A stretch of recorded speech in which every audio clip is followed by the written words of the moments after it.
How to check credit score in Lloyds Bank app. So first things first, if you're currently using the Lloyds Bank application via your mobile device, make sure that you're currently running the latest version by checking out on your Google Play Store to see if this is updated. You could also check it, or you can also check your credit score by logging into your Lloyds Bank account's official site using your laptop or PC. So for you to be able to find or locate your current your credit score should be visible um, above or more than 1 to 2 months.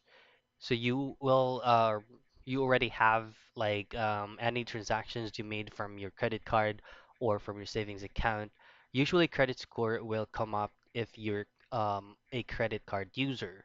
So by there, all you just have to do is to log in via your mobile device using the app, and then you will be able to see this profile icon right here. Just simply tap on that.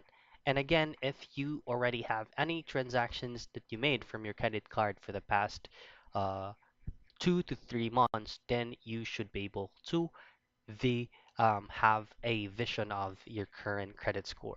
Again, logged in on the app, click this icon right here, the profile icon, and you should be able to see your credit score by there.